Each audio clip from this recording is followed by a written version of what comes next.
We had major developments this week, and the truth is, the White House is concerned. The White House is concerned that its poll numbers are failing, that Donald Trump's immigration message isn't resonating, and so they're desperately seeking an off ramp in Minnesota. Americans are protesting en masse, coming out saying that this isn't right. At the same time, we saw the mass release of the Epstein files, millions and millions of documents in an effort to try to change the narrative again for this Trump administration away from the horrific murder of Alex Preddy and the murder of Renee Good. So much has happened this week that it's often difficult to discern what the truth is. And that's why I sit down with Jessica Tarlov every week, who goes to battle on the 5 on Fox News. And we spoke about all of the news events from this past week, about the importance of them, not just in a factual perspective, but we also shared our opinions. And I want you to watch it. Before I do, make sure to like, comment, share, and subscribe. The more you like, the more people see. Here's my work with Jessica Tarlov. Take a listen. Welcome to Raging Moderates. I'm Jessica Tarlov, and I'm here with the voice of a generation, Aaron Parnas. I love the intros keep getting better and different every week. Well, last week I didn't give you anything, or I even paused to let you say something before I flattered you, and you were upset. So the male ego is fragile. I know. Yeah, very, very fragile. I work lately. with Scott. I understand. I know the game. Scott, if you're watching, we all have fragile egos, apparently. He's definitely watching. I actually am always so impressed. No matter what he's doing, he's like, "Oh, I'm backpacking through Peru," and he's like, "Great conversation with Sarah Longwell," and I'm like, "Amazing!" Like, I mean, you are listening to your product. Fascinating. Yeah. Yeah. Good lesson in how to run a business. Lots of news to get to. I want to start with Minneapolis, of course, and an impending shutdown just hours away. The rollout of the Trump accounts, the DOJ's move to seize voter records. I hate Tulsi Gabbard in the background of that picture that someone got was sent shivers Crazy. up my spine. I know. And the growing spotlight on Trump's health. Minneapolis first. We have the fallout colliding with the shutdown clock in Washington. Just days left to fund the government. The White House is betting on border czar Tom Homan to cool tensions after the killing of Alex Preddy and hoping he can reassure Democrats enough to keep DHS funded. But behind the scenes, there's open infighting inside the administration, finger pointing between Stephen Miller and Kristi Noem, my favorite plot line, and growing Republican frustration over Noem's handling of the crisis. I want to first start with Homan. He did a press conference this morning. We're recording this on Thursday in Minneapolis. Let's listen to this clip. I begged for the last 2 months on TV for the rhetoric to stop. I said in March if the rhetoric didn't stop, there was going to be bloodshed. And there has been. I wish I wasn't right.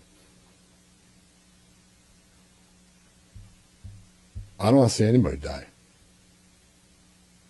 Not officers, not members of the community, and not the targets of our operations. For the people out there who don't like what I was doing, if you want certain laws reformed, then take it up with Congress.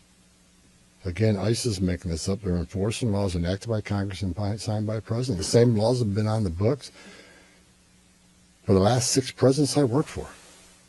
So what did you make of what Homan says there, and then just the press conference generally? I want to hear from you first, but I have some kind of positive thoughts, actually, about what we heard. Well, 2 words, damage control. I mean, that's what this was, right? I mean, Tom Homan was sent there to lower down the temperature publicly. I think what a lot of people forget is that what's happening on the ground in Minnesota has been happening for a while and will continue to happen for a while, no matter what Homan says today. The Trump administration, Donald Trump, was upset not because Alex Preddy was murdered and the way it happened. He was upset because everyone saw it happening. Same thing with Renee Good. He is not happy with the public perception of his immigration enforcement activities. And his polling is dropping, and that is what makes him upset, not the policy itself. He's fine with the policy. And so sending Homan there in that press conference to me was a way to shape the public narrative, to change the topic of conversation, because Homan also said that he's going to reduce the number of agents on the ground, and that this is an effort to kind of de-escalate in a sense. But based on everything I hear, sure, you may reduce the number of agents from 3,000 to 1,000, but 1,000 is still more than the entire Minneapolis Police Department, right? Like, enforcement will still happen on the ground. You'll still see these horrifying videos coming from on the ground. But at least for today, no one is talking about why Alex Preddy was killed. They're only talking about now Homan saying we need to de-escalate a little bit. And so the public narrative is changing, and that is what the White House wants. Okay, so no lies told. I completely agree with you. I just want to add that Homan also talked about prioritizing people that are violent criminals and national security threats. And he did mention if you're here illegally, you could still get caught up in this, but it is not our top priority, which is basically the general understanding of what the Trump administration's immigration policy is going to be. And, I have to regularly separate myself from a Trump voter since I understand it, but I still my body can't let me get there. So that was kind of a return to where we started, and I think a nod to him doing a reset clock. And I believe that he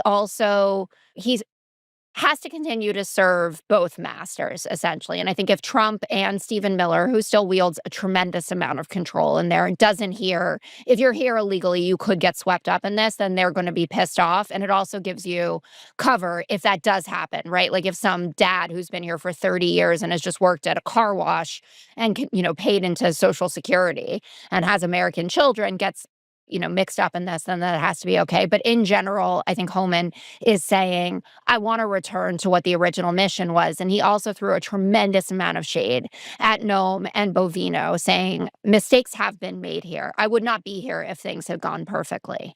And so I've been called a Pollyanna before.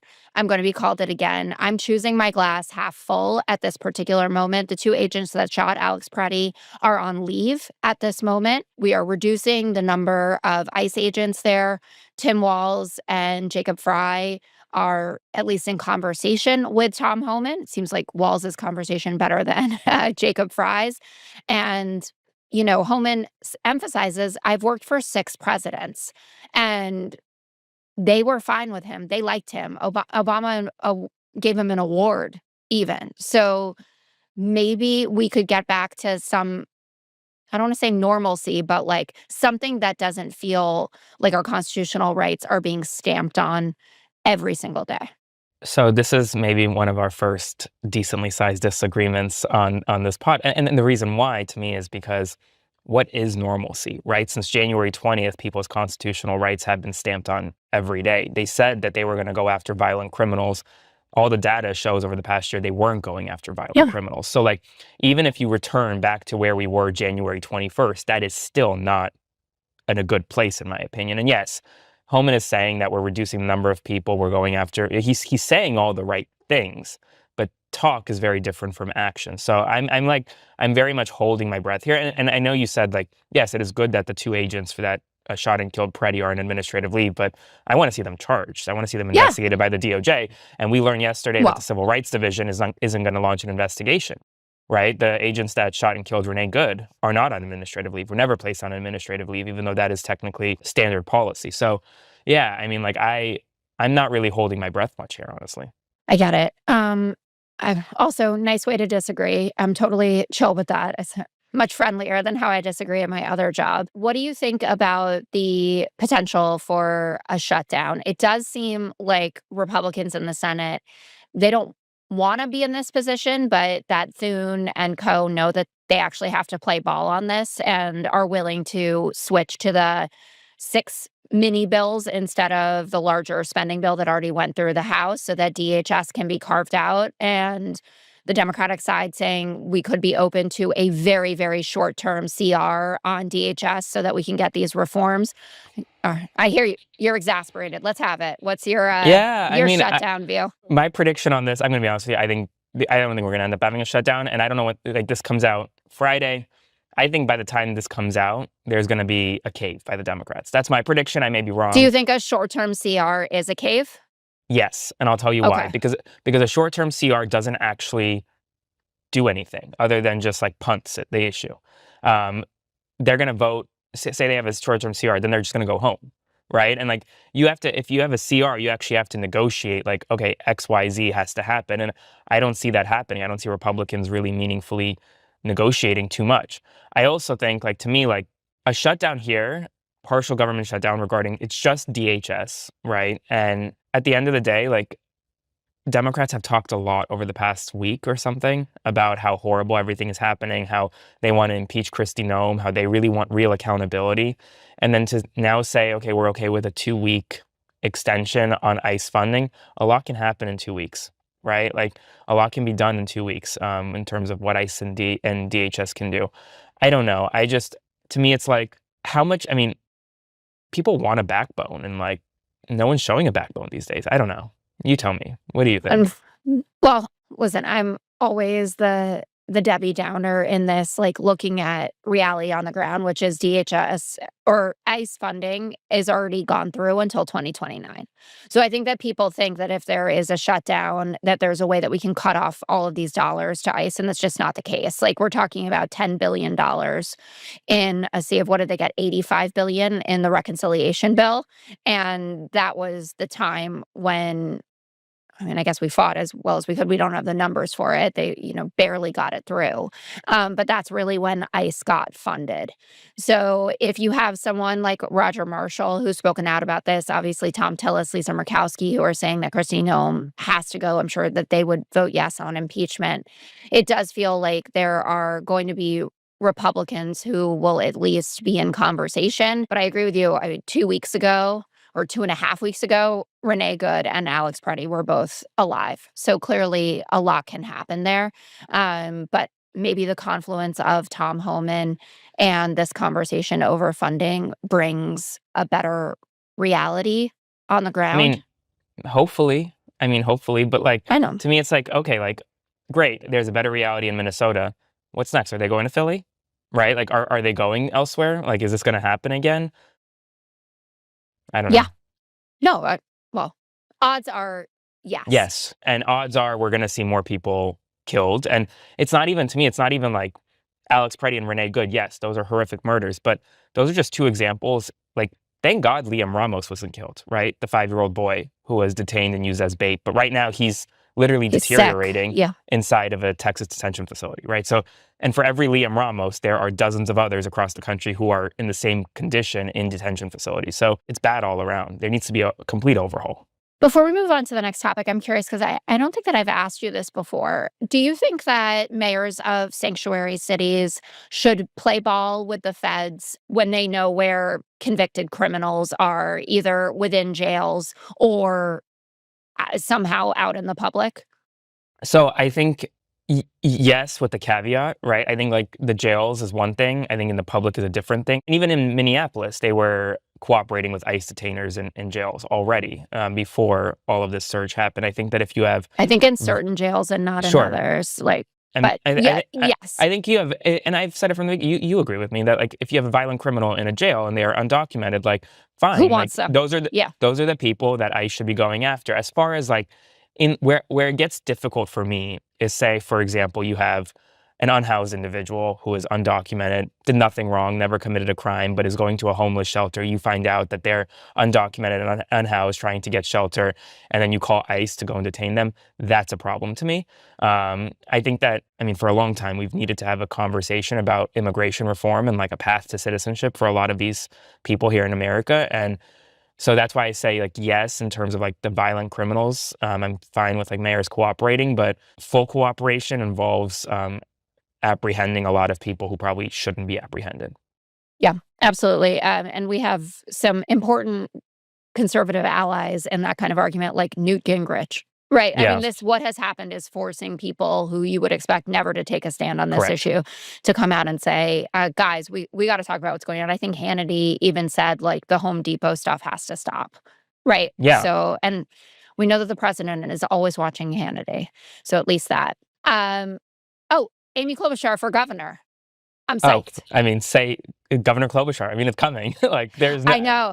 It's so funny to me how, like, excited the Republicans were when they got Tim Walz to drop out, and it's like, you guys just fucked yourselves. Like, Amy Yeah. Klobuchar is so much more formidable than Walz. I think Walz would have won, but I think it would have been a much closer race. I think Klobuchar sweeps by 20 points. Like, I don't think this How is going to many be. boyfriends are going to donate to her campaign? What do you mean, boyfriends? You don't know. That's the best thing that Amy Klobuchar said when she was campaigning. She said, every single boyfriend I've had has donated to my campaign. All of them. Did you see her All the announcement video? boyfriends. Yeah, It was so good. I thought it was so good. good. Yeah. And we're kind of used to announcement videos. Now, I know we have to get like jacked up about it. And I'm like, this is the time we win Kentucky Senate. But I was like, you go, Amy. No, she's going to win. She's going to win by 20 points. And I mean, maybe this is her launching pad to a presidential bid at some point. Well, we tried that. We'll see. I don't know. We I think did. if you don't go in 28, then it's hard That's true. to That's go true. again. Because hopefully we get 8 years of whoever the Democrat is. Please save us. All right, let's take a quick break. Welcome back. The White House is rolling out Trump accounts, a new government-backed investment program for kids, but the math behind it is already raising eyebrows. The administration says these accounts can build generational wealth, yet its own website shows some families would earn more by contributing nothing at all. Add in the corporate buy-in, celebrity endorsements, and Trump branding on everything. What are your thoughts on the Trump accounts?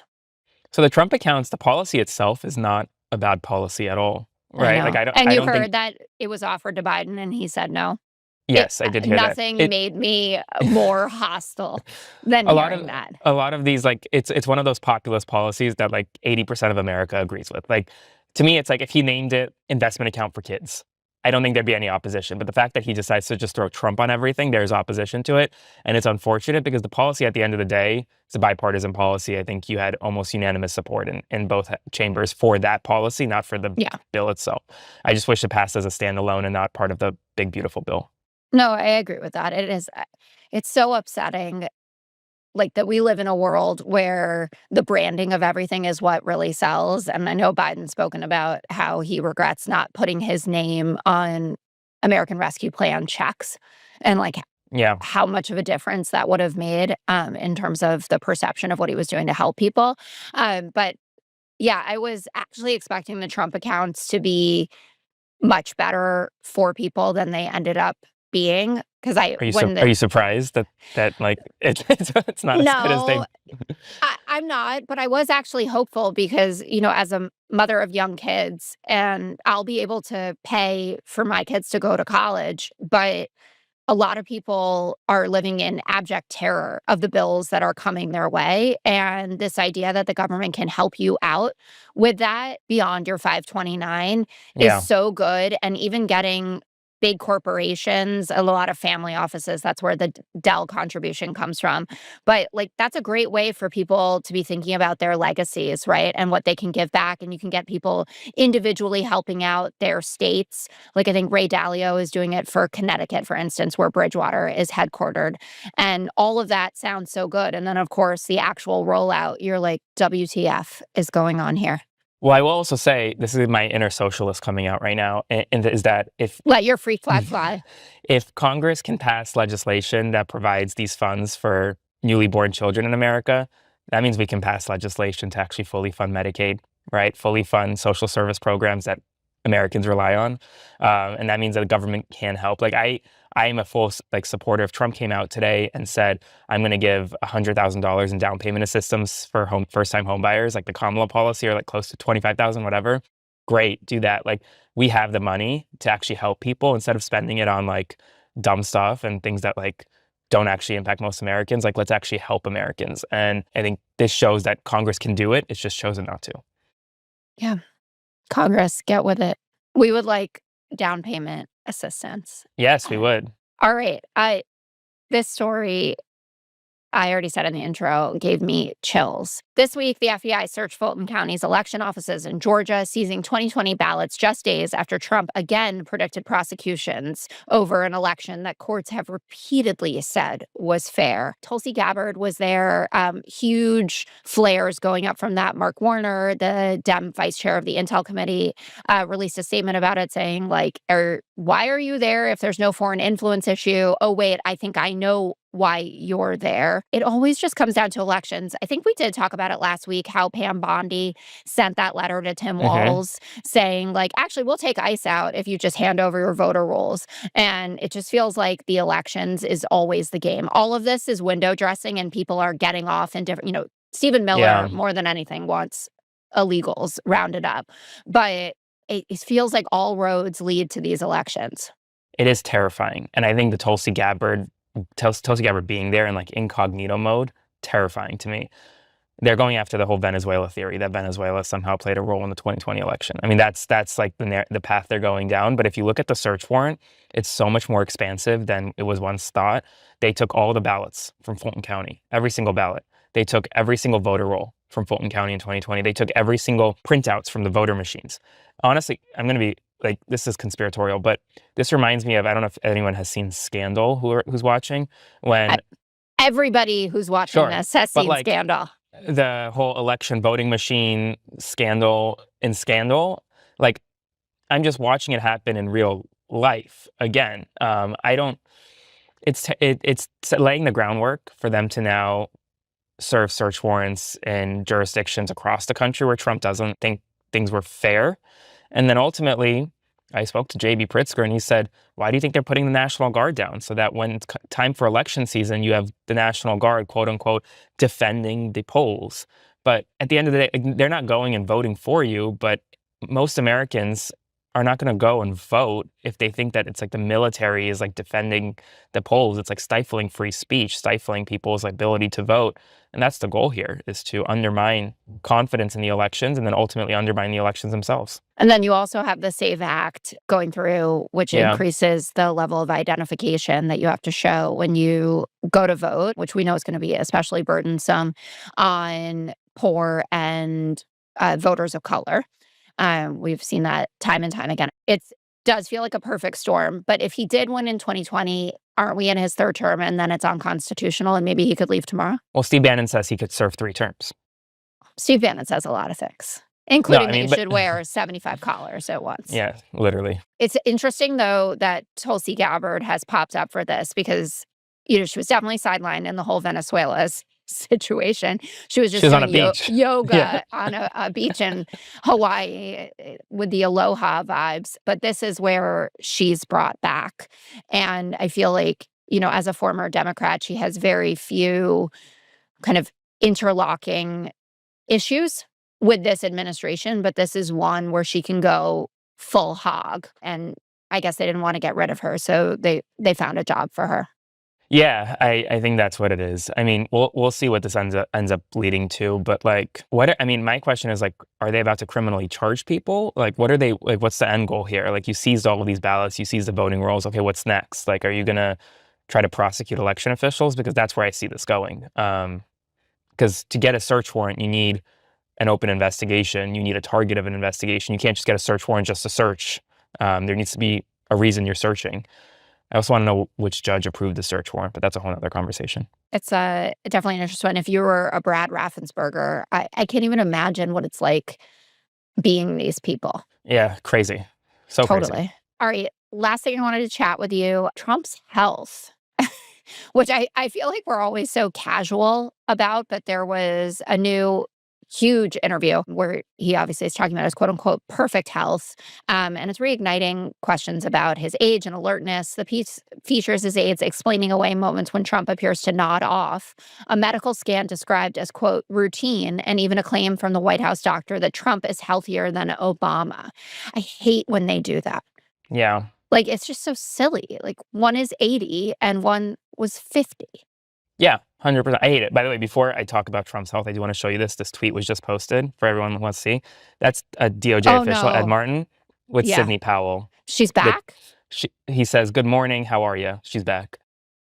The chief election conspiracy, that should terrify people. But regarding Trump's health, the White House isn't being transparent, in my opinion. There are serious health issues there. No, I don't know what's happening with him, but just be honest, be open and honest. That interview that you talked about, He, in the same interview, was talking about how like his father had Alzheimer's, and he was like, I don't know what it is. Just like, Caroline, tell me what this means. Like he didn't Tapping know. his head. Tapping his head. Like he didn't know what Alzheimer's was. And then I don't know if you saw, there was another report from Politico that came out that the Slovakian prime minister privately told European leaders that Trump's mental state is, quote, dangerous. So like you have world leaders saying he's dangerous. You have people in the United States of America, members of Congress, demanding an investigation. I think we need to have a serious talk about whether or not Jake Tapper's writing a book right now, because to me, this is a lot worse than anything Biden's ever done. Than the original sin. Than the original sin. And I will swear it to the end of time. I met with Biden in the Oval Office 3 weeks before he left office. He was sharp as a tack, right? Like he was sharp. Like, yes, was he old? Yes, but he was fine. And Trump right now, based on everything I see, exponentially worse, but no one cares. Well, people care. We just feel totally powerless about it. And then people come back at you and say like, oh, well, where were you when you were talking about blah, blah, blah with Biden? And yeah, he was definitely not as great post 4 p.m., but who amongst us is, which doesn't bode well for me since my show is at 5 p.m. What's one thing that makes you rage and one thing we should all calm down about? You ready? I'm ready for this one. You know, I am so furious at DC government officials. And Mayor Bowser, if you are watching this, know that I am very upset because DC does not know how to shovel snow. I have fallen at least 5 times on snow and ice walking this past week. When you go through DC right now, it's like an obstacle course. There's like 10 inches piled up of snow at crosswalks. The street in front of my house has not been shoveled almost a week after it snowed. So that has made me very rage and has made every DC resident rage. As far as one thing to calm down about, I guess I'll give a shout out to, I'm at a Democracy Forward conference right now. And something I learned today, which is actually pretty interesting, is that Trump actually hasn't won much in court.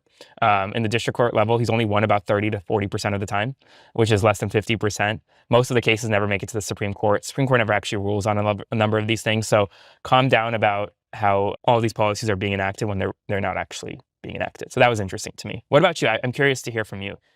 I could rage with you on the snow. I'm going to add a stroller to it, and also that only women help with strollers now. Yes. Like when I was growing up, men, they would like come sprinting across the street, or like you walk into the subway, you're not pregnant, you're just like cute. They're like, would you like a seat, ma'am? Now they look at you and I feel like they're laughing. They're like listening to Bill Simmons being like, that's pretty funny. She's trying to lug a double stroller. I have 2 children. But shout out to the moms out there. They always help. We're in this together.